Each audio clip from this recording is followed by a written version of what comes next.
Banyak di antara kita yang gelisah itu bukan kurang dan sempit keadaannya, tapi karena rasa cukup dalam kehidupannya. Termasuk rasa untuk berterima kasih kepada kehidupan alam semesta yang Allah berikan kepada hidup kita ini. Bunda di rumah tangga, kenapa sering ada problem masalah? Satu jawabannya, karena bunda sedikit berterima kasih kepada pasangan hidup bunda. Betul apa enggak? Suami kenapa sering rungsing di rumah tangganya? Karena suami seringkali membandingkan istrinya dengan perempuan di luar sana. Padahal istrinya sudah memberikan banyak hal kepada suaminya. Maka kurang berterima kasih. Bismillahirrahmanirrahim. Assalamualaikum warahmatullahi wabarakatuh. Bunda yang dirahmati Allah, hidup ini hakikatnya adalah waktu di antara waktu sholat dan waktu disolatkan. Hidup ini hanyalah titian detik berdetak, jantung berdegup, yang diantaranya kita hanya sedang menunggu waktu sholat dan waktu disolatkan. Bunda tadi sholat subuh. Setelah sholat subuh kemudian bunda menyiapkan sarapan bagi suaminya, menyiapkan perlengkapan bagi anaknya sekolah, kemudian bunda berangkat taklim. Ustadz Hilman, hakikatnya taklim ini bukan hanya sekedar taklim, tapi bunda sedang menanti satu waktu yang nanti zuhur datang, namanya adalah sholat zuhur. Nanti setelah sholat zuhur bunda beraktivitas kembali, atau barangkali ada yang tidur siang, ada yang istirahat. Hakikatnya hanya menunggu datangnya waktu sholat asar. Dari asar begitu sore sampai maghrib. Dari maghrib kemudian ke isya. Isya kemudian bunda istirahat, tidur sepanjang malam. Hakikatnya menunggu datangnya sholat subuh. Dan kalau seandainya waktu sholat itu tidak berjumpa dengan kita, maka sudah saatnya kita berjumpa dengan waktu untuk disolatkan. Ya bunda, intinya bahwa yang namanya kehidupan ini ada sesuatu yang datangnya akan mendadak. Di antaranya apa? Kematian, kan? Maka satu kali ada nasihat yang disampaikan oleh malaikat Jibril kepada Nabi SAW. Nasihat dari siapa? Malaikat Jibril. Untuk siapa? Rasulullah SAW. Kalau nasihat ini datang dari malaikat Jibril untuk Nabi, berarti nasihat ini pun relevan atau bisa dijadikan nasihat untuk kita semua sebagai umat Nabi Muhammad SAW. Ustadz Hilman, Ahilman, apa nasihat yang malaikat Jibril berikan kepada Rasulullah? Kata malaikat Jibril, ya Muhammad, wahai Muhammad, pertama, isma syi'ta fa innaka mayyitun. Hiduplah kamu sesuka kamu ingin hidup, silahkan. Tapi kamu harus ingat bahwa semua yang hidup akan berjumpa dengan yang namanya kematian. Itu nasihat pertama. Jadi saat bunda hari ini hidup di dunia, silakan hidup. Berapapun usia yang Allah berikan, berapapun jatah umur yang Allah persembahkan, silahkan. Tapi ingat kata Jibril, dari setiap sendi kehidupan kita, kita semua akan berjumpa dengan yang namanya kematian. Sesungguhnya kematian itu akan datang kepada manusia, kitaban muajjala, datangnya tertentu di waktu yang tiba-tiba. Kitaban muajjala. Kita tahu semua akan mati, kita tahu semua akan wafat, tapi kita semua tidak ada yang tahu kapan kita semua akan diwafatkan. Betul apa betul? Kita semua tahu semua tempat itu bisa jadi tempat potensial untuk kita wafat, tapi kita nggak pernah tahu di tempat mana Allah akan wafatkan diri kita. Maka bagaimana Ustadz menebak semua kematian kita? Rasul pernah mengajarkan kepada kita, innamal mar'u yumitu fil hayat illa ma dzatihi fil hayati dunya. Setiap manusia akan diwafatkan oleh Allah sesuai dengan kebiasaannya saat hidup di dunia. Ustadz baca berita kemarin, ternyata Mas Ashraf itu memang meninggal mendadak karena serangan jantung. Tapi di antara testimoni yang sangat luar biasa, ternyata beliau itu punya yayasan panti asuhan yang setiap bulan beliau support dananya.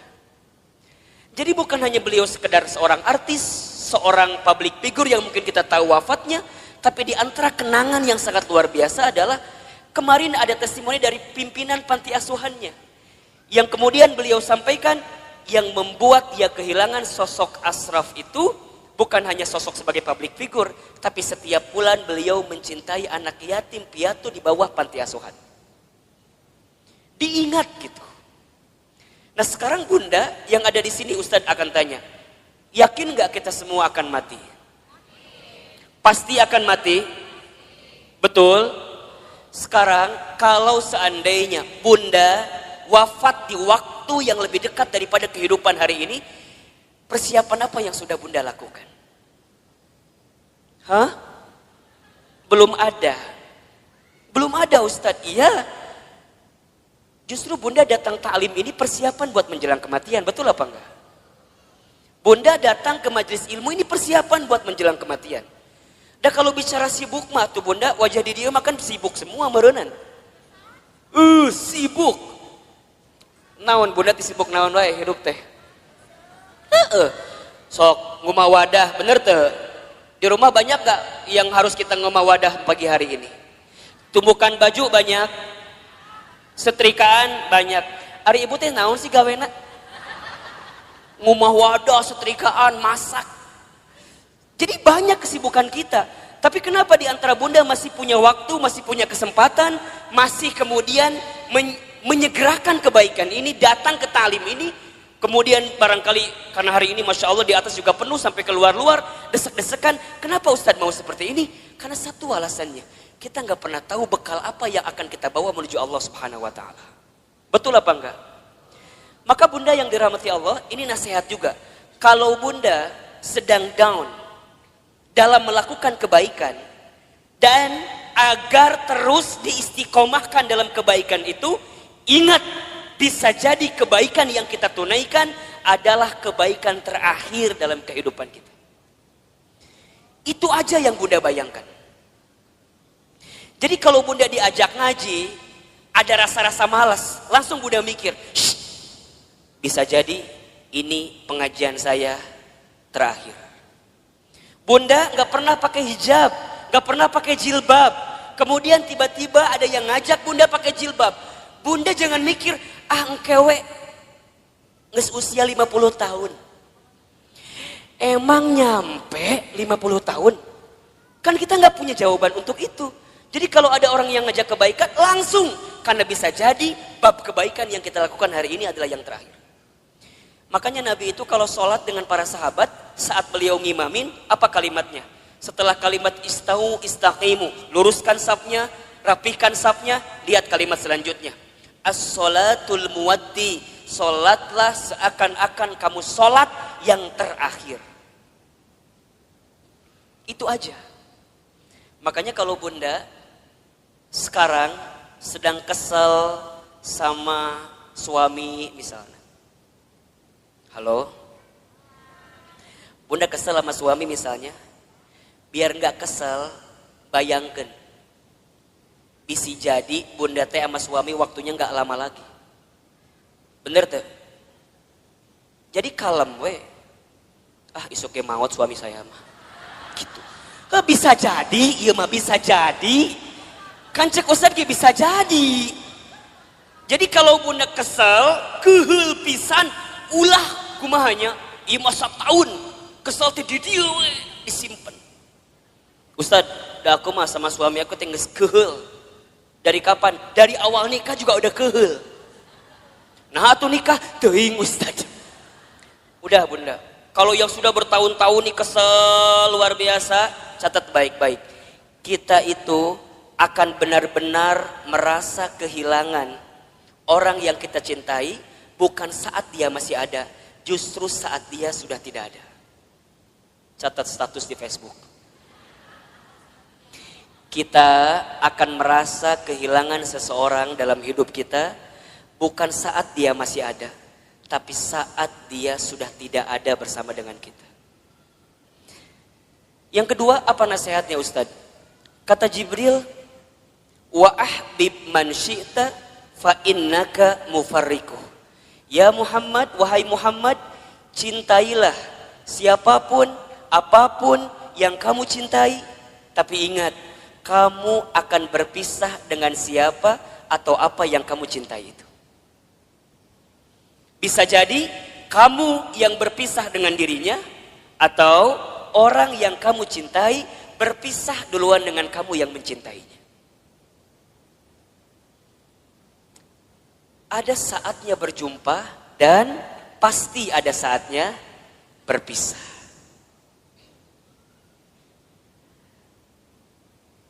Terbayang sama bunda barangkali. Kalau tiba-tiba orang yang kita cintai dipanggil oleh Allah, kekuatan apa yang bisa membendung kesedihan kita? Ustadz pernah ngalamin, ya. Waktu Ustadz keterima beasiswa ke Amerika Serikat, baru 2 bulan di sana, Ustadz dapat kabar ibunda yang Ustadz sayangi itu meninggal.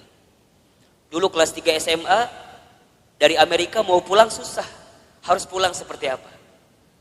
Tapi Ustadz bersyukur, karena sebelum Ustadz berangkat ke Amerika, itu ada 1 minggu dikasih libur sama pesantren, Ustadz pulang kemudian ke rumah, dan selama seminggu itu Ustadz nemenin ibunda almarhumah. Nemenin terus.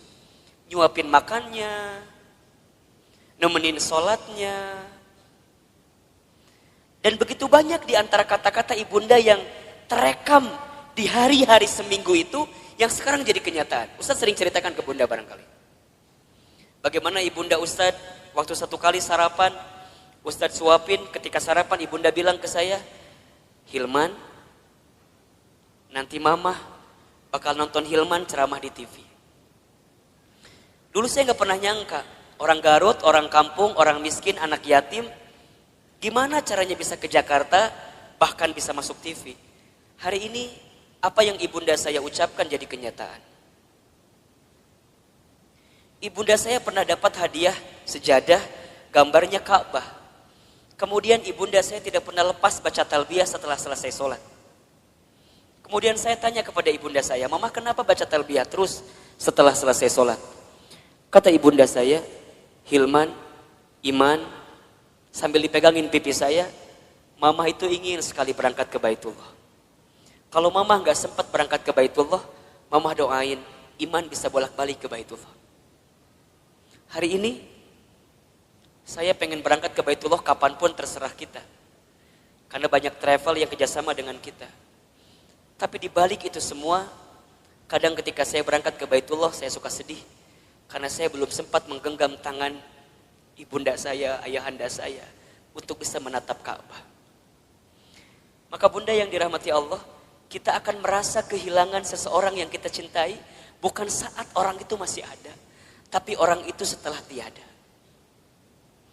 Maka mohon maaf lahir batin, kalau sekarang bunda punya keluarga, punya suami, pasangan, anak-anak gitu.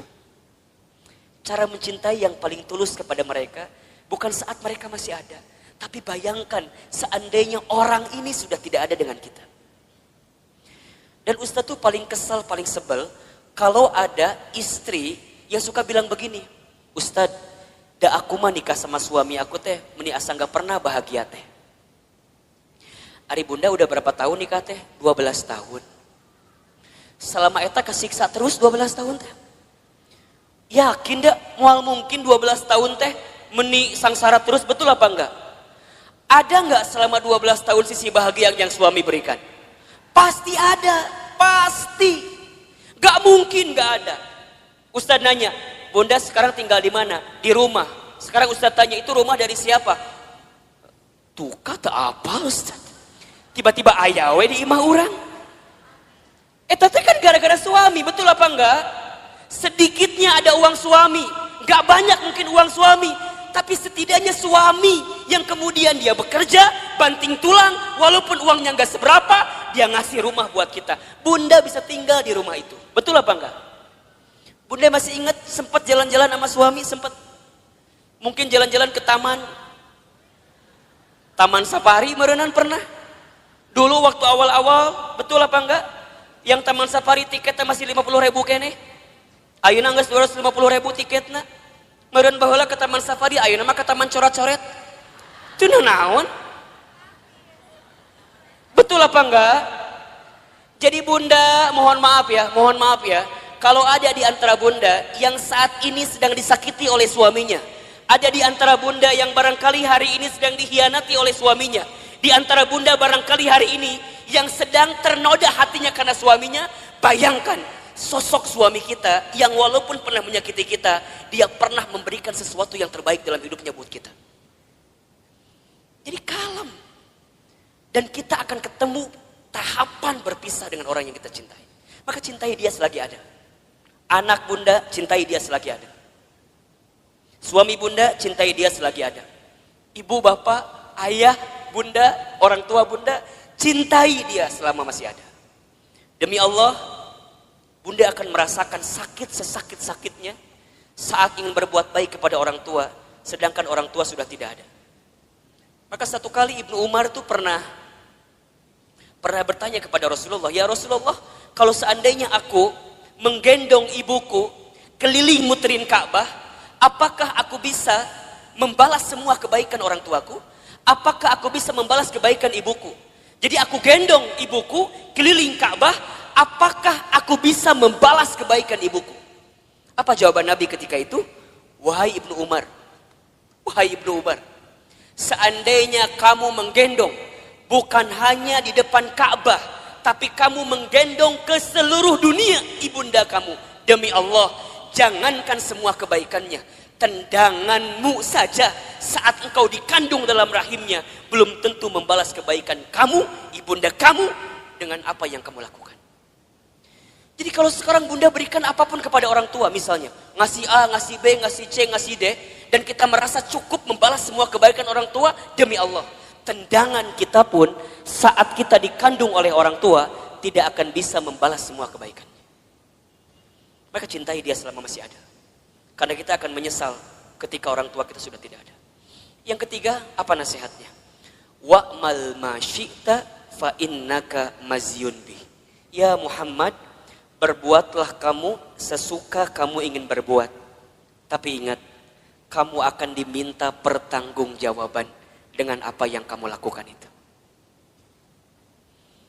Jadi bunda, silakan bunda berbuat apapun terserah bunda. Tapi ingat, kita akan diminta pertanggungjawaban. Jangan hanya berpikir nikmat di dunia, tapi berpikirlah balasan apa yang akan kita dapatkan ketika kita kembali kepada Allah. Mudah-mudahan wafatnya Ashraf kemarin yang cukup mengagetkan kita, membuat kita tertegun, terenyuh dan tersentuh bahwa mati akan datang tiba-tiba. Ajal tidak bisa menunggu taubat kita, dan taubat kita pun tidak bisa memastikan ajal kita. Kalau Allah sudah inginkan wafat dalam waktu yang dekat dalam hidup kita, kita bisa apa? Kita nggak bisa mengakhirkan, kita nggak bisa menunda, semua pasti akan bertemu dengan kehidupan kita. Mudah-mudahan orang tuanya yang sudah wafat, barangkali di sini ada yang sudah wafat orang tuanya, ditempatkan di tempat terbaik Allah Subhanahu wa taala. Dan mudah-mudahan kita semua pun diistiqomahkan sampai husnul khatimah. Baik, bunda yang dirahmati Allah, Ustadz hari ini akan lanjutkan kajian yang pekan lalu kita masih bahas. Judulnya adalah cara menghadapi kegelisahan. Kita review sedikit ya. Pertama, cara menghadapi kegelisahan itu adalah dengan cara husnuzon kepada Allah. Ustadz Hilman, apa itu husnuzon?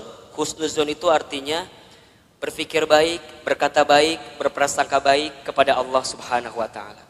Bagaimana caranya husnuzon, Ustadz? Bagaimana caranya husnuzon, Ustadz? Katakan, ini yang terbaik dalam hidup saya dan ini yang terbaik di mata Allah Subhanahu wa taala. Karena sesuatu yang baik menurut kita belum tentu baik menurut Allah, tapi yang terbaik menurut Allah pasti yang terbaik dalam kehidupan kita. Pertama, agar kita tidak gelisah, atau bisa menghadapi kegelisahan, husnuzon dalam kehidupan. Yang kedua, caranya adalah berusahalah untuk menerima atau percaya dengan ketetapan Allah, dalam kurung takdir. Takdir itu artinya sesuatu yang Allah tetapkan. Kalau bunda diberikan masalah oleh Allah, berpikirlah bahwa memang kita yang pantas dan bisa menghadapi masalah tersebut. Soal anak SMP gak akan mungkin dikasih ke anak SD. Soal anak SMA gak akan mungkin dikasih ke anak SMP. Semua dalam hidup ini sesuai dengan takarannya, sesuai dengan ukurannya. Terima takdir dan percaya takdir Allah Subhanahu wa Ta'ala. Yang ketiga, caranya adalah berusaha bersyukur dalam keadaan apapun. Ustadz Hilman, apa itu bersyukur? Bersyukur itu artinya berterima kasih dalam keadaan apapun. Asyukru bil qalbi, syukur dengan hati. Asyukru bil lisan, syukur dengan lisan. Asyukru bil amal, syukur dengan amal perbuatan. Banyak di antara kita yang gelisah itu bukan kurang dan sempit keadaannya, tapi karena rasa cukup dalam kehidupannya. Termasuk rasa untuk berterima kasih kepada kehidupan alam semesta yang Allah berikan kepada hidup kita ini. Bunda di rumah tangga, kenapa sering ada problem masalah? Satu jawabannya, karena bunda sedikit berterima kasih kepada pasangan hidup bunda. Betul apa enggak? Suami kenapa sering rungsing di rumah tangganya? Karena suami seringkali membandingkan istrinya dengan perempuan di luar sana. Padahal istrinya sudah memberikan banyak hal kepada suaminya. Maka kurang berterima kasih. Sekarang Ustadz tanya yang ada di sini. Bunda yang ada di sini, berapa sering bunda mengucapkan terima kasih kepada suaminya? Tiap hari? Cius? Beneran? Gampang saja evaluasinya. Kalau bunda kenapa di rumah tangga itu seakan-akan sempit terus, tidak menemukan jalan keluar terus, cek. Barangkali kita jarang mengucapkan terima kasih kepada pasangan hidup kita. Terima kasih, terima kasih. Seberapa banyak yang ingin kita terima tergantung seberapa banyak yang kita kasih. Kalau bunda ingin diberikan tambahan dalam penerimaan hidup kita, maka banyaklah memberi, banyaklah mengasihi kepada orang-orang yang dekat dalam kehidupan kita. Sama suami katakan, ayah terima kasih sudah mau jadi suami saya. Karena barangkali kalau aku tidak nikah sama ayah, mungkin sampai usia sekarang aku belum nikah. Dan yang tertipu matanya cuma ayah sama aku teh. Mungkin seperti itu, mohon maaf. Suami kita juga harusnya bilang makasih sama istrinya. Karena barangkali kalau kita dulu nggak nikah sama suami yang sekarang itu, betul, mungkin kita akan nikah dengan yang lain, yang lebih prospek daripada suami orang itu jelas teh ayeuna. Tapi Allah yang memilihkan kita sampai pada tahapan seperti ini. Maka banyak-banyak berterima kasih. Sama anak, bunda sama anak jangan minta dihargai. Kakak, mama teh capek ngurus kamu. Dari kecil ngebesarin kamu. Coba hargai mama. Kata anak, berapa harganya mah? Kan gitu jawabannya. Bunda jangan balik minta penghargaan kepada anak, tapi balikin ke anak. Nah, terima kasih ya. Sudah jadi kakak yang baik, adik yang baik, anak yang baik buat mama. Berharga banget itu anak kita bunda. Investasi akhirat yang tidak akan pernah terputus adalah anak kita. Makanya mohon maaf, Ustadz suka bilang begini. Kalau bunda punya anak, kemudian ada pengeluaran buat anak, jangan pernah menyebutkan biaya. Tapi sebutkan itu investasi. Apa bedanya Ustadz? Kalau biaya itu habis. Bunda keluarkan habis. Tapi kalau investasi, bunda keluarkan, balik lagi buat bunda. Makanya kalau buat anak jangan bilang, Ustadz biaya anak teh besar. Jangan, itu salah. Kalau biaya anak, bunda keluarkan, habis, gak balik lagi ke bunda. Dia sekolah SDIT, SMPIT, SMAIT mungkin mahal harganya. Bunda jangan bilang biaya sekolah mahal. Jangan. Bunda katakan investasi sekolah anak saya mahal. Ingat, setiap yang mahal kita keluarkan, pasti returnnya pun akan tinggi. Betul apa enggak? Kan ada rumusnya dalam bisnis. Betul apa enggak? High risk, high return. Besar resikonya, besar penerimaannya. Berat keluarnya, maka akan tinggi juga keuntungan yang kita dapatkan. Pertanyaan Ustadz, sudah seberapa besar investasi yang Bunda berikan untuk anak Bunda? Sehingga saat Bunda tiada, anak Bunda jadi investasi terbaik yang akan memberikan kebaikan dalam kehidupan Bunda. Kalau Bunda masih hitung-hitungan dengan anak, mohon maaf. Kalau Bunda masih hitung-hitungan dengan anak, mohon maaf. Karena pada bab selanjutnya, Allah pun akan hitung-hitungan dengan apa yang diberikan ke dalam kehidupan kita. Catat baik-baik ya. Catat baik-baik ya. Rezeki itu tidak akan pernah habis saat kita memberi yang terbaik untuk keluarga kita. Rezeki kita tidak akan pernah habis saat kita memberikan nafkah yang terbaik bagi keluarga kita. Maka lihat kalimatnya, nafkah. Nafkah itu sama dengan kalimat infak. Asal katanya dari kalimat nafako atau infako, sama. Apa artinya? Sesuatu yang kita berikan dalam hal materi yang akan kembali dalam kehidupan kita. Itu infak. Makanya para suami, mohon maaf ya, para suami di luar sana, ini Ustadz bicara ke kamera. Emang ada suami di belakang? Emang ada di sini yang tiba-tiba pakai jilbab gitu? Suami nggak ada kan? Para suami, mohon maaf, kalau antum mau ditinggikan derajatnya, mau bertambah rezekinya, jangan pernah hitung-hitungan ngasih sama istrinya. Catat. Jangan minta diulangi pohodoi Ustaz. Para suami, para ayah, kalau kita ingin ditinggikan derajatnya, dimudahkan rezekinya, maka jangan pernah pelit kepada istrinya. Karena saat engkau membahagiakan istrimu, di saat itu Allah akan bahagiakan kehidupanmu. Ustadz percaya sekali bahwa suami yang baik sama istrinya, kemudian istrinya bahagia karena kehidupannya, istri bahagia itu menentukan rezeki suami. Makin bahagia istrinya, maka makin mudah rezeki suaminya. Cius. Benar. Bunda tanyain istri saya. Tanya nanti kalau ketemu. Teh Lina, bahagia nggak punya suami kayak Ahilman? Tanya. Nggak tahu atuh, tanya ku ibu. Engke kalau ibu ketemu sama Teh Lina, ibu tanya. Ustadz mah sangat meyakini Bunda. Sekarang banyak keajaiban rezeki dalam diri Ustadz itu bukan semata-mata karena Ustadz, bukan. Saya mah tuh apa daya lah, jangan kieu hungkul lah. Ya ginilah apa gitu kita mah. Betul nggak? Semua kebaikan datang hinggap kepada kita karena ada magnet yang kuat.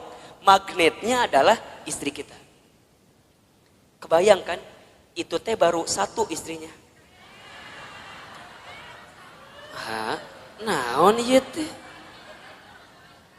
Ada yang salah Ustaz sampaikan? Emang Ustaz ngomong naon tadi teh? Iya, itu teh baru satu doa dari istrinya. Kebayang gak kalau doanya banyak? Yang banyak bukan istrinya, bukan. Doanya. Satu istri, tapi mendoakan banyak, itu bagus. Daripada istri banyak gak saling mendoakan, malah saling berantem. Itu gak bagus. Betul apa enggak? Yang lebih bagus istrinya banyak, doanya banyak. Enggak. Jangan kan? Jangan. Nah jadi Bunda Nuri cemburu. Benar Bunda. Dan sama, Bunda juga sama. Saat jadi istri, jangan pernah meminta sesuatu di luar kemampuan suaminya. Disebutkan dalam hadis, begitu banyak perempuan yang menempati tempat di dalam api neraka. Kenapa? Karena ingat, bukan karena kurang sholatnya, bukan. Bukan karena kurang baca Quran, bukan. Bukan karena kurang zikirnya, bukan. Tapi karena mereka saat jadi istri kurang bisa menerima apa yang suaminya berikan. Halo, jelas tidak? Jadi dua nana kudu seimbang. Suami jangan pelit, istri jangan minta sesuatu di luar kemampuan suaminya. Yang terjadi kadang dua-dua nana rumah tangga teh. Suamina pelit, istrina teu mikir gitu. Ustadz, gimana kalau suami aku teh sebenarnya ada uangnya teh, tapi meni pelit pisan. Ada nggak yang kayak gitu? Nu mana istrina? Coba kita selamatkan dalam kebaikan. Insya Allah enggak kan? Ustadz, kalau begitu boleh enggak seorang istri ngambil uang dari suaminya?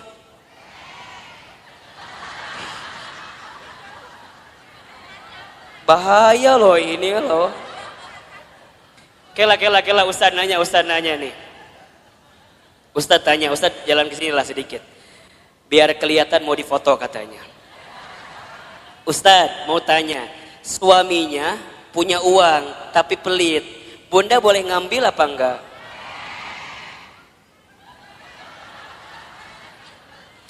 Kata siapa itu teh?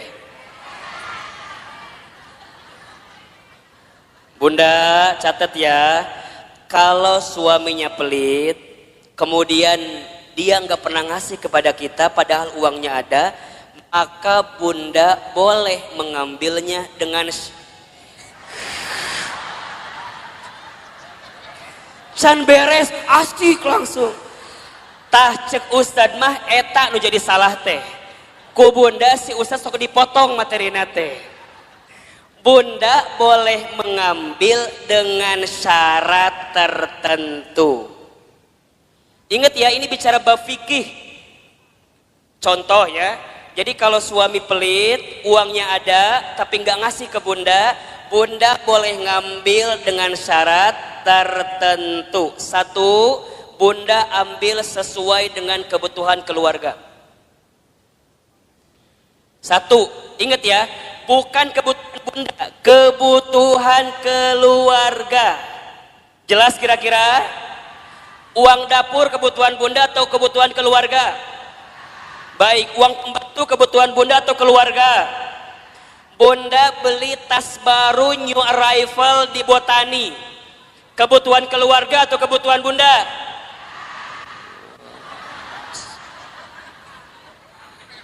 Catat baik-baik. Jadi kalau bunda ngambil uang suami buat beli tas new arrival di Botani, itu bukan kebutuhan keluarga, itu kebutuhan bunda. Kalau suami nggak ngasih, jangan ngambil. Kalau bunda ngambil, hitungannya dosa mencuri. Mikir. Berapa rupiah yang sudah bunda ambil, pikir. Suami pelit, ada uangnya, bunda ambil buat beli make up. Boleh apa enggak? Boleh, asalkan suami senang dengan make up yang bunda kenakan. Lamun bunda beli make up, tok cek suami teh, reka mana gaya? Misalnya suami nggak nerima dengan apa yang diambil karena make upnya, mohon maaf, bunda harus bilang sama suami. Ini bab penting tentang keuangan bunda. Contoh topik lain Ustadz biar bunda paham. Kalau bunda punya hutang, suami harus membayarkan atau tidak? Kalau suami punya hutang, bunda kudu bayarkan atau henteu? Cukup membingungkan. Suami punya hutang, bunda kudu bayarin apa enggak? Nah, bunda punya hutang, suami kudu bayarin apa enggak? Yang ketiga tadi, agar kita enggak gelisah, apa tadi? Bersyukur. Baik, yang keempat bunda, kita selesaikan hari ini bab ini ya. Yang keempat, cara menghadapi kegelisahan adalah banyak mendengarkan kata-kata yang baik. Banyak mendengarkan nasihat yang baik. Banyak mendengarkan sesuatu yang baik. ada di surat Az-Zumar ayat 18. Coba dibuka.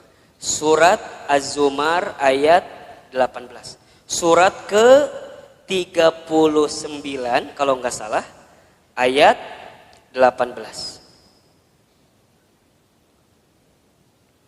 Boleh Bun dibacain artinya, bantuin ustadznya. Az-Zumar ayat 18. A'udzubillahi minasyaitonirrajim.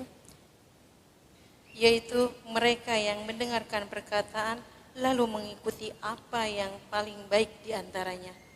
Mereka itulah orang-orang yang telah diberi petunjuk oleh Allah dan mereka itulah orang-orang yang mempunyai akal sehat. Baik Bunda, perhatikan kalimatnya.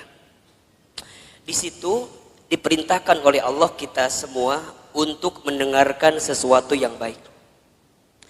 Karena apa yang sampai ke telinga kita, itulah yang akan menentukan perasaan dalam hati kita. Betul apa enggak? Apalagi buat perempuan, buat para muslimah. Perempuan itu lemahnya atau kelemahannya di telinga. Laki-laki lemah atau kelemahannya di mata.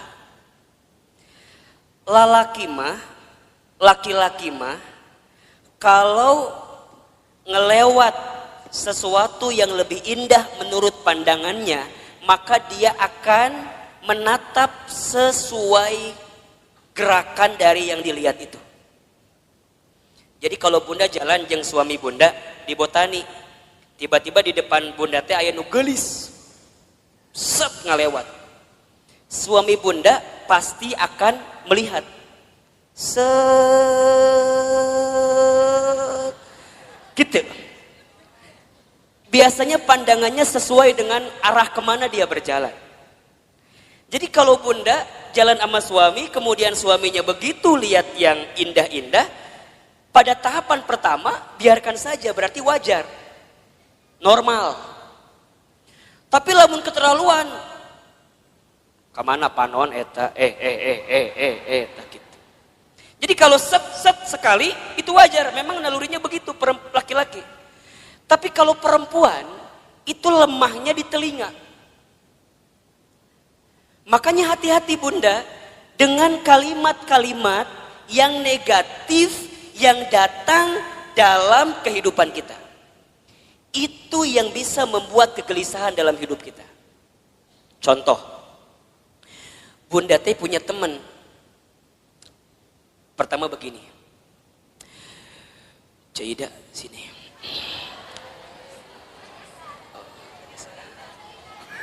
Misal namanya teh Cida, teman kita teh. Nungguin Cida pasti ya tadi teh. Misalnya Bunda teh cerita sama teman Bunda, siapa namanya? Cida. Cida dulu. Sini. Bunda teh cerita apa? Gini ceritanya. Cida, naon cekokom gitu. Misal yang cerita teh cekokomnya, ibu mau cerita ke Cida gitu. Cida, iya naon cekokom. Cekokom tuh cerita, ibu namanya cekokom ya. Naon cekokom cerita naon cek Cida teh. Cekokom teh kieu ceritana teh. Cek, saya teh lagi pusing ku naon. Anak saya teh udah kuliah, tapi kalau disuruh sholat melihara rese pisan. Ih, hese disuruh sholat teh. Padahal manehna teh apal eta teh kewajiban, tapi meuni hese. Berkali-kali kadang subuh mah ku saya teh sok disiram ku cai. Kadang sok dibuat ieu gempa susulan, da beh hudang teh gitu. Tapi meuni hese dihudangkeun teh. Kadang-kadang aku tuh suka merasa bersalah. Aku teh ngaji tapi anak aku mending susah diajak sholat teh. Cekokom cerita sama siapa? Cida. Karena Cida teh bagus, teman yang baik, maka lihat jawabannya. Cekokom. Iya Cida gitu. Kamu mah syukur udah punya anak selesai kuliah. Ya tapi kan sholat melihara rese. Ce, doain aja. Doain kumaha sih? Doain. Dan kita nggak pernah tahu kan, barangkali dia teh berubah, bukan sekarang, tapi bisa jadi nanti saat cekokom geus eueuh. Jadi mana yang nggak doakan orang maut ya teh? Lain, kieu cekokom maksud saya teh. Ece teh kudu husnuzon, ece teh kudu berkata-kata baik. Dan aku juga dulu gitu. Aku waktu SMA, ibu aku teh nyuruh aku sholat, aku teh rese. Tapi alhamdulillah pelan-pelan saat ibu aku sudah tiada, aku jadi taubat, aku jadi mikir sholatnya menjadi penting. Terus kudu nungguan orang mau heula gitu. Budak orang beh sholat lain. Maksudnya cekokom teh kudu sabar, kudu tenang, doakeun, ulah putus asa. Da eta ge kalau kumaha ge budak cekokom. Eta budak cekokom lain. Kan cekokom kan eta teh. Jadi cekokom kudu sabar nerimainnya. Semua ada waktunya, semua ada prosesnya. Cekokom ulah berhenti mendoakan, cekokom ulah berhenti ngajak. Sok suruh ngaji budak teh. Seidah mah disuruh salat ge hese komo ngaji.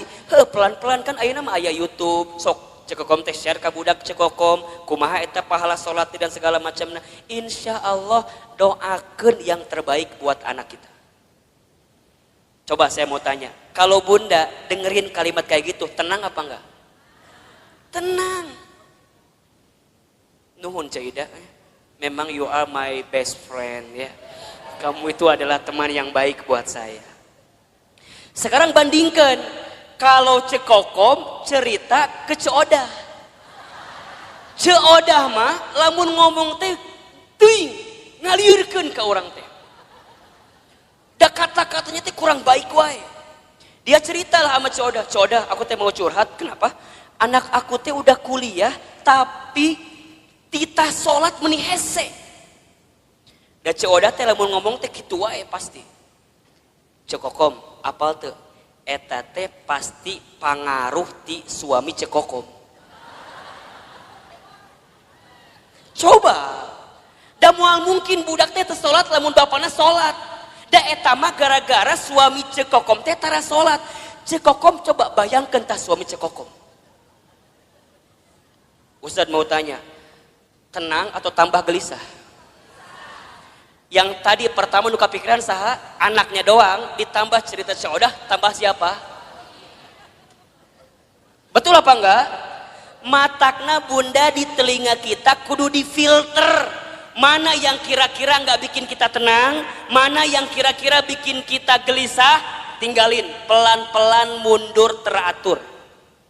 Kan sok ayahnya, bunda teh punya teman, kan sok ayah ya, punya teman yang kalau ketemu dia ngomongnya baik, ada nggak kira-kira?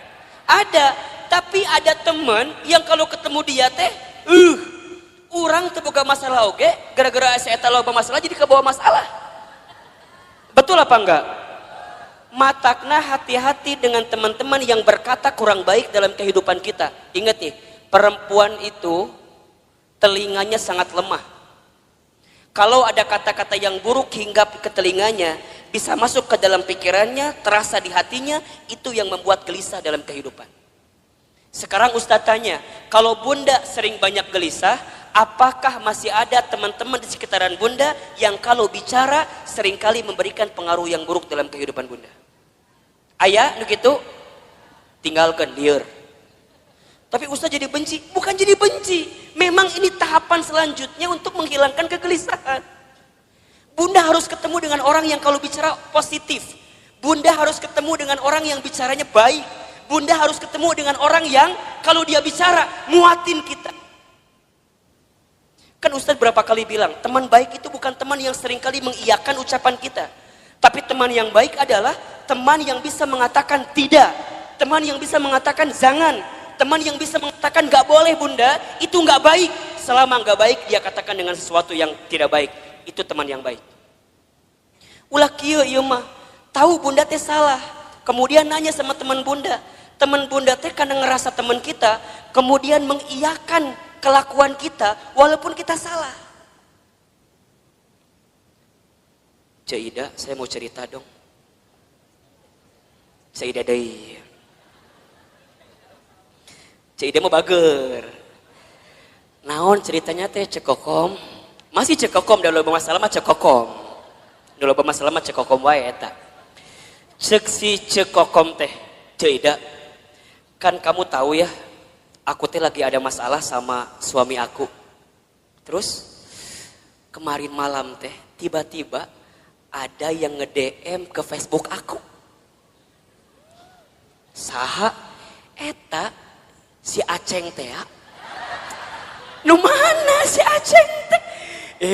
Emang Ceuida teh apa? Eta si Aceng teman SMP aku yang dulu pernah suka sama aku waktu SMP. Terus kumaha? Ya kan aku teh penasaran. Ieu siapa yang tiba-tiba assalamualaikum gitu di DM teh. Terus aku lihat profilnya meni asa bening gitu. Asa alus lah dia gambarna teh. Aku teh balas weh, daripada bingung kan ini teh saha, barangkali teman aku. Aku balas weh, waalaikumsalam. Terus dia bilang gini, kamu masih kenal sama aku apa enggak? Kemudian Cekom balas, siapa ya kamu ini? Langsung dia juga balas, aku Aceng. Yang dulu sering nganterin kamu waktu sekolah. Kan langsung terbayangnya SMA 5 Bogor, kebayangkan? Kan bunda teh baheula sekolah di SMA 5 Bogor. Jadi jeung si Aceng teh sok dahar di kantin. Meuli bala-bala 5 ngaku hiji teh ya baheula. Masih inget kene kan kisah eta teh. Darmaji dahar 5 ngaku hiji teh ya. Jeung si Aceng teh.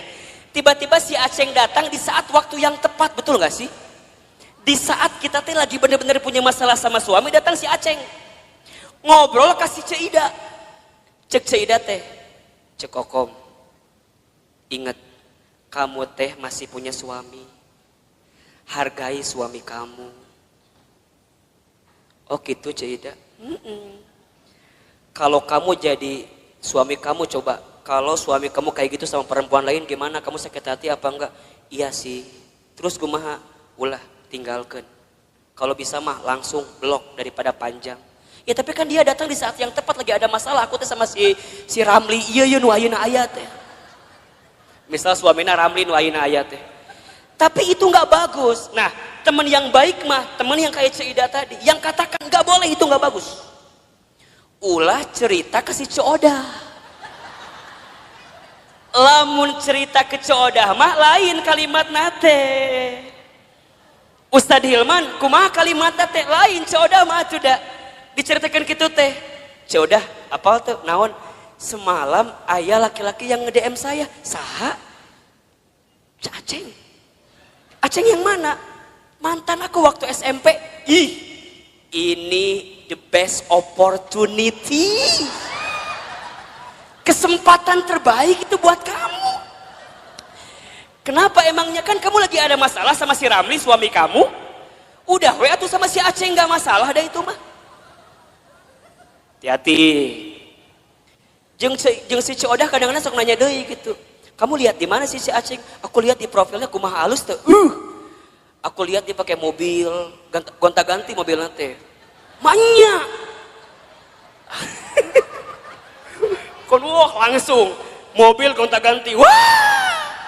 Manya. Kadang Avanza mobil teh. Kadang R3. Hati-hati. Bisa jadi supir Grab eta teh. Da tergoda teh ya eta ku si mobil, bunda dengerin kata-kata Coodah yang kurang baik, ujungnya apa? Udah cekokom eta kesempatan, peluang, nggak akan datang 2 kali loh kayak si Aceng kayak gitu. Nges, beda kamu mah lagi ada masalah sama suami kamu, bisa jadi ini jalan keluar dan doa-doa yang Allah ijabah buat kamu. Sok hati-hati, hati-hati.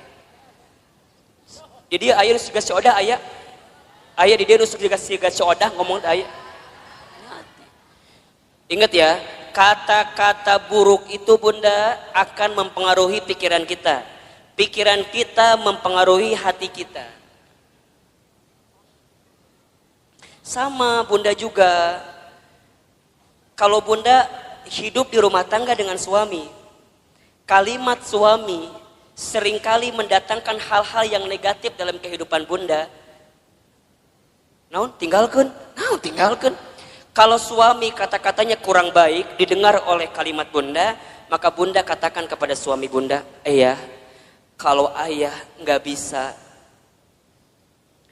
berperilaku sesuai kemauan bunda, minimal ayah tidak berkata-kata yang buruk dalam kehidupan rumah tangga kita. Mungkin suami kita belum bisa berubah dengan kemauan kita. Setidaknya suami kita tidak berkata-kata buruk dengan ucapannya dalam kehidupan rumah tangga kita. Karena mohon maaf, para istri banyak yang tersakiti hatinya bukan semata-mata karena kelakuan suaminya, tapi lebih banyak karena kata-kata dari siapa? Betul apa enggak? Mungkin kalau sekali ditampar, set, bisa hilang, selesai. Tapi kalau kata-kata sudah menusuk di hati, itu bertahun-tahun tidak akan pernah bisa bunda lupakan. Betul apa enggak? Terbayang dalam benak kita. Apalagi hati-hati. Hati perempuan itu seperti cermin katanya. Al-mar'atu kal mir'ah. Perempuan itu seperti cermin.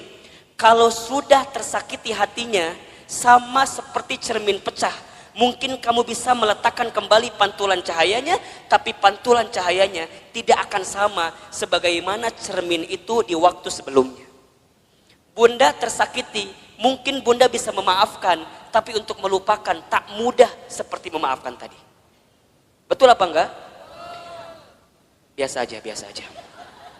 Dan itulah nanti yang akan membuat hidup kita gelisah. Makanya nanti ditambah, kalau bunda sudah mendengarkan kata-kata yang baik dan tidak menemukan di orang-orang yang dekat dengan kita, maka bunda temukan kata-kata yang baik itu di tempat majlis ta'lim, majlis ilmu. Makanya Ustadz Hilman mohon maaf ya, kalau bunda barangkali seringkali mendengarkan kajian saya, sangat sedikit sekali kajian saya bicara tentang hal-hal yang mungkin mengusik hal-hal lain, kemudian nyindir hal-hal yang lain. Saya bicaranya deket-deket aja, deket-deket di sini aja.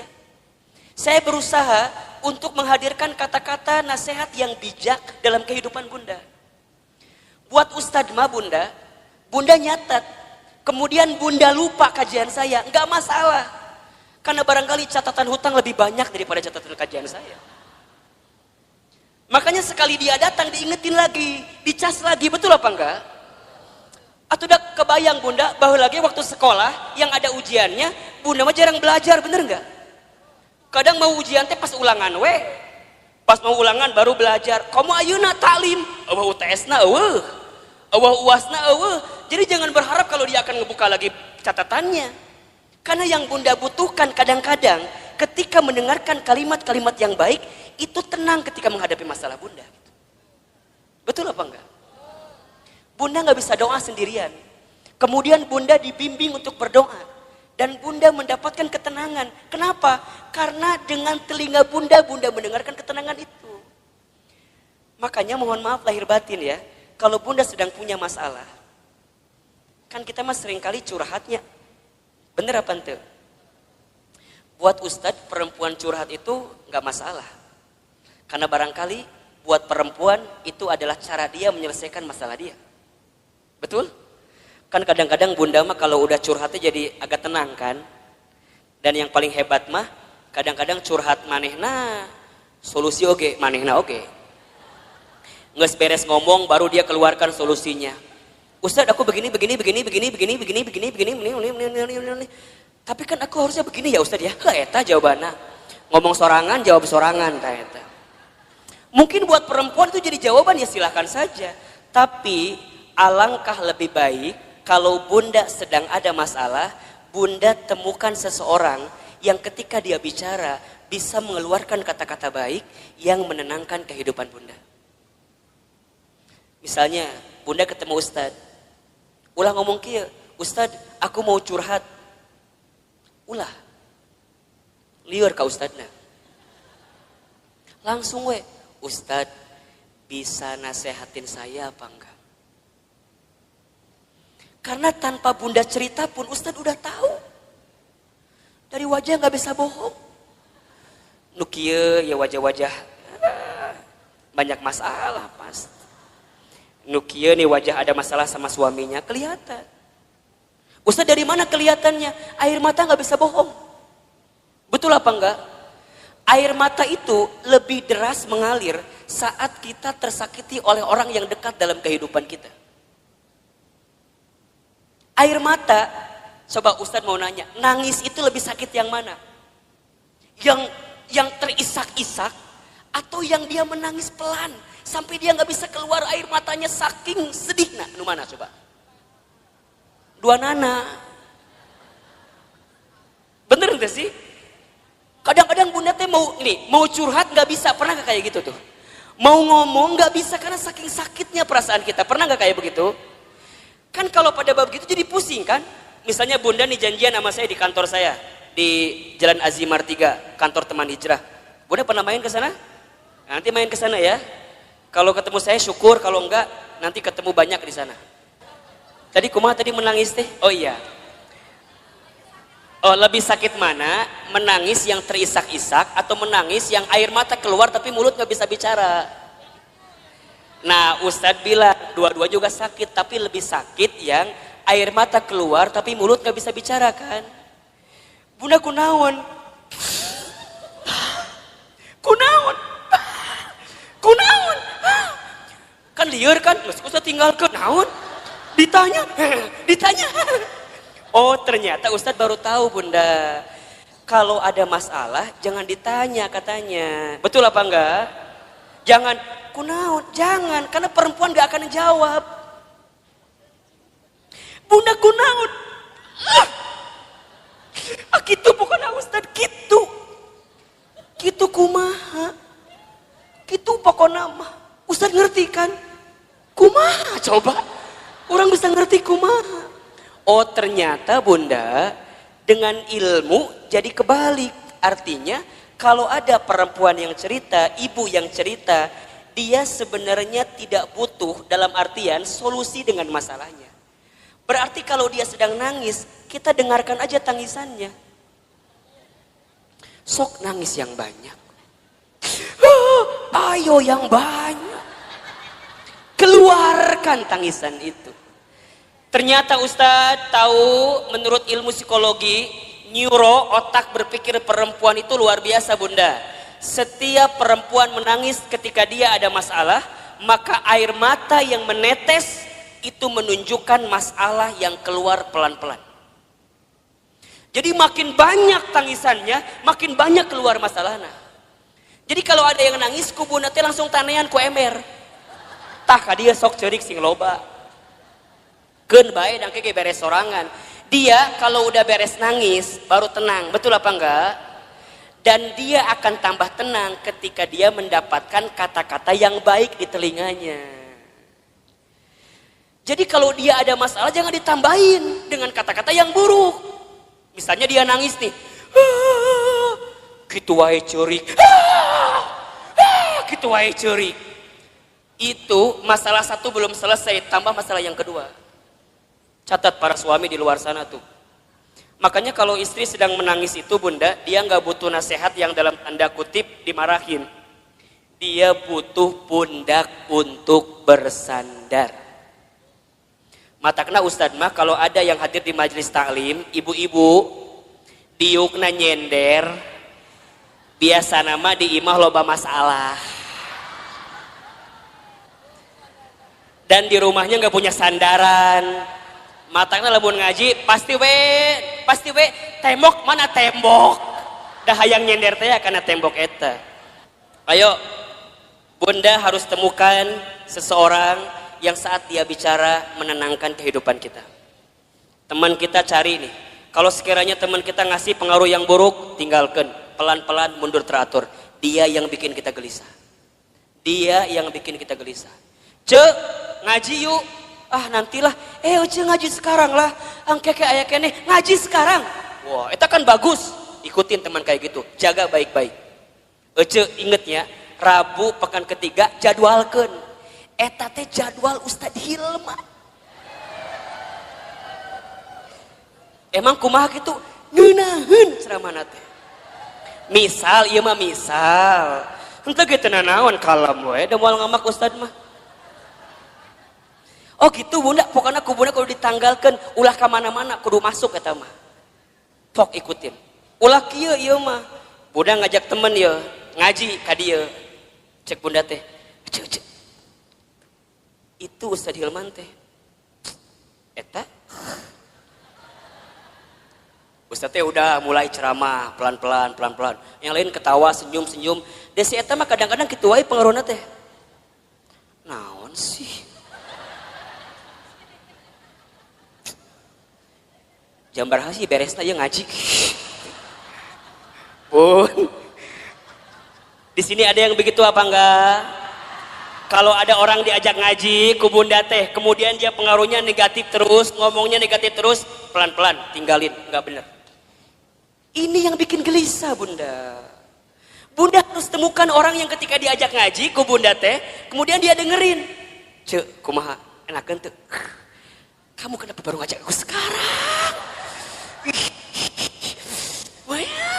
Nah, dia semangat walaupun barangkali mohon maaf, walaupun mungkin Ustadz Hilman teh menurut dia di hati nama asa teu nyambung gitu. Walaupun, tapi karena kata-katanya enak, nih positif buat kita, dia semangat.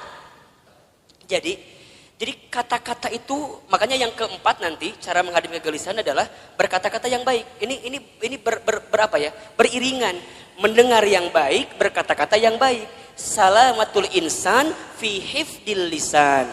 Selamatnya diri manusia tergantung lisannya. Satu peluru hanya bisa nembak satu kepala, tapi satu kata yang terucap bisa nembak ratusan kepala. Betul apa enggak? Satu peluru mungkin bisa nembak satu hati, satu jiwa, satu badan, tapi satu kata-kata kita yang ketika kata-kata itu buruk maka bisa menembus ratusan, ribuan, jutaan hati yang mendengarkannya. Maka lihat kalimat dalam Al-Quran surat Al-Ahzab ayat 70-71. Jadi setelah perintah mendengarkan yang baik, maka perintah selanjutnya adalah berkata-kata yang baik. Apa ayatnya? Coba Bunda baca. Al-Ahzab ayat 70-71. Nah betul. Ya baca Bunda, artinya boleh. Wahai orang-orang yang beriman, bertakwalah kamu kepada Allah dan ucapkanlah perkataan yang benar. Niscaya Allah akan memperbaiki amalan-amalanmu dan mengampuni dosa-dosamu. Dan barang siapa menaati Allah dan Rasulnya, maka sesungguhnya dia menang dengan kemenangan yang agung. Allahu Akbar. Lihat kalimatnya. Ya ayyuhalladzina amanu taqullaha wa qulu qawlan syadida yuslih lakum a'malakum wa yaghfir lakum dunubakum. Kan begitu. Wahai orang-orang yang beriman, bertakwalah kamu kepada Allah dan wa qulu qawlan syadida, berkata-katalah yang baik. Bunda yang dirahmati Allah, satu kali Rasul itu kehilangan istrinya bernama Khadijah. Saat beliau kehilangan Khadijah, selama 3 hari beliau gak mau keluar rumah. Gak mau keluar rumah. Sampai ada sahabat yang lain yang sempat masuk ke dalam rumahnya. Maka sahabat lain kemudian itu bertanya, ya Rasulullah, kenapa engkau sepeninggal Khadijah tidak mau keluar rumah? Bahkan sudah 3 hari tidak keluar rumah. Kata Rasulullah apa coba? Aku masih terpukul karena kehilangan sosok seperti Khadijah. Kemudian sahabat bertanya, ya Rasulullah, faktor apa, sebab apa yang membuat engkau terpukul sampai engkau tidak mau keluar rumah saat engkau kehilangan Khadijah? Maka Rasul kemudian menjawab, wahai sahabatku, aku sudah menikah bersama dengan Khadijah selama berapa tahun? Tahu nggak? 25 tahun atau mungkin Rasul kehilangan Khadijah di usia 53 tahun. Beliau menikah usia 25, kemudian kehilangan usia 53, berarti berapa tahun itu? 28 tahun, berarti berumah tangga selama 28 tahun. Apa jawaban Nabi ketika itu? Apa yang membuat engkau begitu dalam ketika kehilangan Khadijah? Karena saat aku bersama dengan Khadijah selama 28 tahun, aku tidak pernah mendengarkan kata-kata yang keluar dari mulut Khadijah kecuali semua kata-katanya memberikan ketenangan dalam hidupku.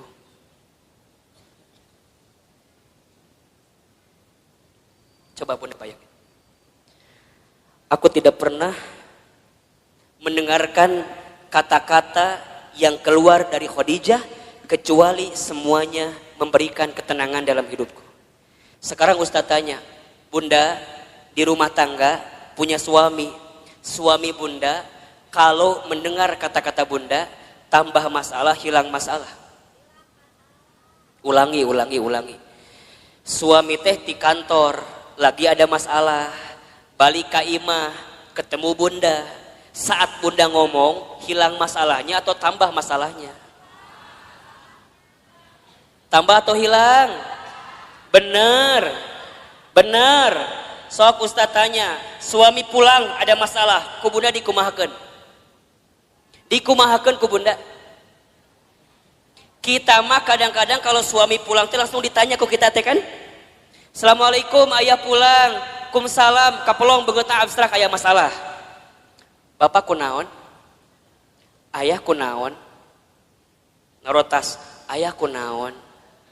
Kamar mandi tungguan, ayah kunaon? Keur makan di tungguan, ayah teh kunaon? Bunda nanya berkali-kali di rumah tangga, suami gak akan pernah menjawab. Kenapa? Karena saat laki-laki sedang punya masalah, dia butuh waktu untuk diam ketika sedang ada masalah.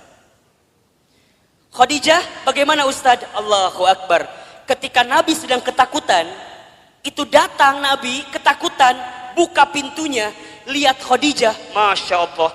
Baru ngelihat wajah Khadijah, setengah kegelisahannya langsung hilang saat melihat wajah Khadijah. Suami orang mah ningali wajah orang teh. Assalamualaikum. Datang kita, kumsalam. Iya problem deui. Komo lamun Bunda nyambutnya dengan nyambut yang tidak baik teh ya. Assalamualaikum, ayah pulang. Waalaikumsalam. Bapak pas SPP budak candi bayar. Bukan hilang masalah, malah tambah. Waalaikumsalam, ayah pulang. Ayah, lihat. Mama lagi pakai jilbab baru, bagus nggak? Biasa aja. Lihat dong, bagus nggak? Bagus, tapi candi bayar. Masalah nambah atau kurang? Khadijah mah enggak Bunda. Nabi ketakutan, apa yang Khadijah lakukan? Khadijah cuma senyum. Yang Khadijah lakukan langsung memeluk Rasulullah. Set, dipeluk. Dibisikin di telinganya, ya Rasulullah, jangan takut, ada aku di sisimu. Kalau di luar sana ada orang yang membencimu, maka aku yang paling pertama mencintaimu. Kalau di luar sana ada yang menyakitimu, maka aku yang pertama kali membelamu. Tuh, lihat. Masya Allah Bunda, dipeluk, dibisikin. Semua ketakutan Nabi hilang saat dipeluk dan dibisikin sama siapa? Khadijah. Matakna Bunda belajar dong sama Khadijah. Iya mah harapan hayang suami siga Rasulullah. Urangna cek siga Khadijah. Cik atuh mikir mah nya gitu. Jadi kumaha Ustad? Nanti kalau suami pulang ada masalah langsung loba nanya. Langsung we. Assalamualaikum, ayah pulang, kelihatan ada masalah, langsung. Ayah. Tatap tuh ibu teh langsung, set, langsung.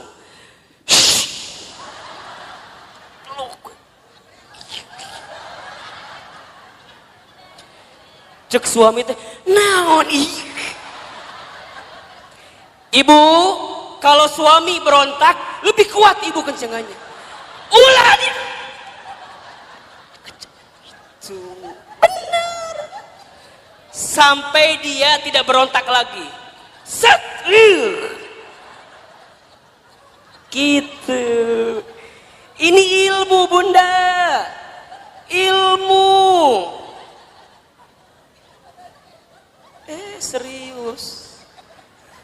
Jadi kumaha, set, langsung dibisikan. Kunaon pak, bapak ayah naon. Kan dia berontak, terus ke ibu dikieukeun. Itu bunda, habis dipeluk, dibisikin, lihat Khadijah, diapain selanjutnya? Diselimutin kan? Kemudian diselimutin, kemudian baru dia wudhu, selesai, hilang masalahnya. Berkata-kata yang baik, mendengarkan yang baik-baik, gelisah hilang dalam kehidupan kita. Jadi kalau sekarang bunda masih gelisah, bisa jadi penyebabnya yang seringkali bunda dengarkan adalah kata-kata negatif, dan yang seringkali bunda ucapkan kata-kata yang negatif, itu yang bikin gelisah. Mulai hari ini, gak boleh lagi mendengarkan kata-kata yang buruk. Kalau sekiranya negatif, sekiranya buruk, lebih baik menghindar. Itu yang menjadi penyebab kegelisahan dalam kehidupan kita. Bunda, kalau ketemu masalah sama suami, temukan jalan keluarnya. Dengarkan nasihat yang baik-baik. Jangan yang ngerunyemin. Bunda, kalau sedang gelisah, jangan berkata-kata yang buruk. Saat kita berkata-kata buruk, saat kita mendengarkan yang gelisah, maka di saat yang sama kita sedang menambah kegelisahan dalam kehidupan kita. Maka nanti yang terakhir bunda, cara menghadapi kegelisahan adalah sibuklah dengan beramal soleh. Sibuklah dengan beramal soleh. Catat ya, amal itu ada 3. 1, ada amal soleh. 2, ada amal ibadah. 3, ada amal jariah. 1 apa? Amal soleh. 2, amal ibadah. 3, amal jariah. Ahilman, Ustadz Hilman, apa perbedaannya? Amal soleh itu artinya semua perkataan atau perbuatan yang disukai dan diridhoi oleh Allah. Itu amal soleh. Saya ulangi.